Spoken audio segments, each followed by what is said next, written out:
مختلف حیثیتوں کے اعتبار سے مختلف ذمہ دار لوگ ہیں۔ اب مثال کے طور پر اگر ہم ٹاپ سے باٹم لیں تو پہلے درجے کے اندر اسٹیٹ کی ذمہ داری یہ ہے کہ معاشرے کے اندر جو سب سے زیادہ انتشار پیدا کرنے والے عناصر ہیں یا وہ بنیادی ایشوز ہیں ان کو سالو کرے، اور وہ بنیادی ایشو دو ہیں۔ ایک ہے سوسائٹی کے اندر پیسفل سوسائٹی،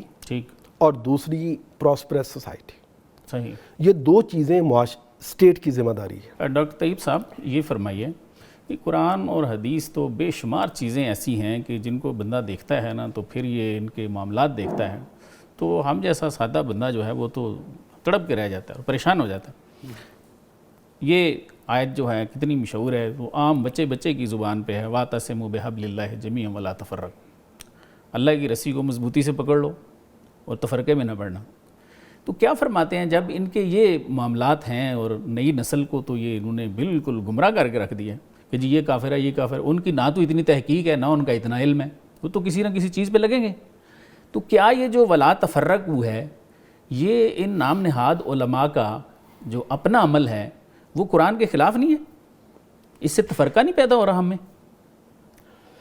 اس تفرقے کے حوالے سے قرآن پاک نے ایک سورۃ القصص کے اندر وضاحت کی ہے کہ یہ فرقے کیوں پیدا ہوتے ہیں۔ ٹھیک ہے، ان میں سے ایک فرقے کی وجہ یہ بتائی گئی ہے، قرآن پاک میں ارشاد ہے ان فرعون علا فی الارض وجعل اہلہا شیعا یستضعف طائفۃ منہم یذبح ابناءہم ویستحیی نساءہم، کہ معاشروں کے اندر جب دو بنیادی انسانی سوسائٹی کے اندر دو بنیادی حقوق ان کو نہیں ملتے تو معاشرے کے اندر وہ جڑ پکڑ جاتا ہے کہ آگے لوگ اپنے اپنے فرقے کی بنیاد کے اوپر ان محرومیوں کے تناظر میں ان کو کیش کرنے کی کوشش کرتے،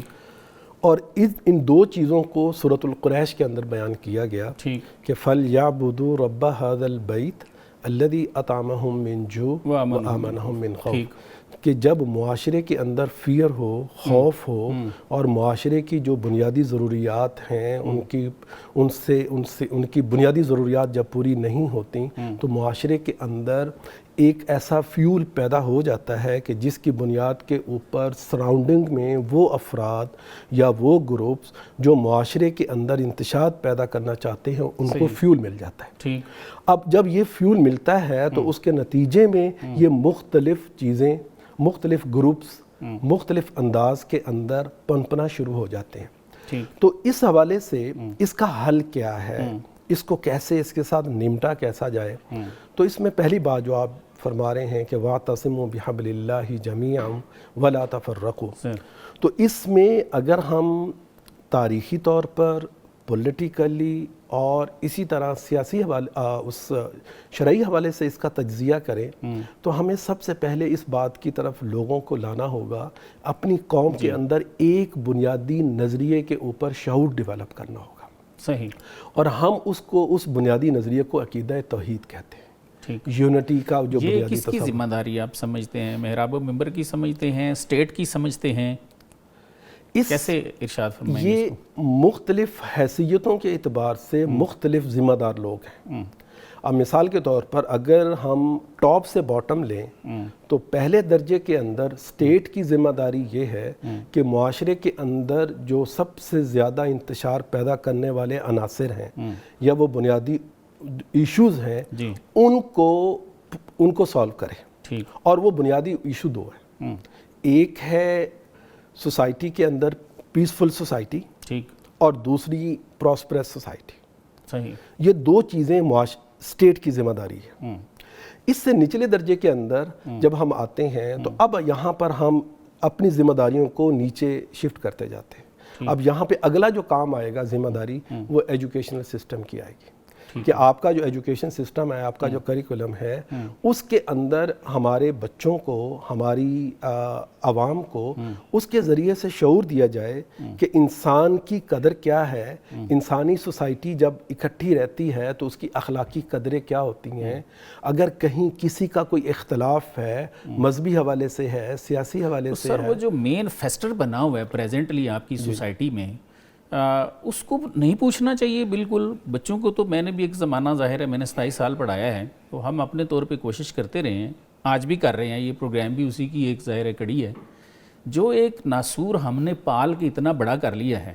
ٹھیک ہے, آگے ہم نئے بچوں کو تو چلیں بتاتے رہیں. تو یہ جو کچھ پھیلا رہے ہیں اس کا کیا کرنا چاہیے؟ اس میں ہمارے صاحب اس میں بنیادی طور پر جو میں اس کو میری انڈرسٹینڈنگ کے مطابق کہ ہم لوگ جو ایجوکیشنل سسٹم کے اندر جی ہمیں یہ وہ بنیادی چیز ہے جس کو سکھانے کی ضرورت ہے, کیونکہ انہی اسکول کالج یونیورسٹیز کے بچوں نے سوسائٹی کا حصہ بننا ہے. اور ظاہر ہے یہ جو استاد تھے یہ بھی کسی زمانے میں ایجوکیشن کا سسٹم تھے اور اس سسٹم کا حصہ تھے, اس کے اندر وہ اپنا کردار, اگر ہمیں اس طرح کی تربیت ہمارے ایجوکیشن سسٹم نے دی ہوتی تو شاید آج جن کو ہم ذمہ دار قرار دے رہے ہیں شاید وہ ایسا نہ ہوتے. اگر میں مزید آپ مجھے اجازت دیں تو میں اگلی بات کرنا یہ چاہتا ہوں کہ جب ہم اپنی تعلیم و تربیت کے تناظر کے اندر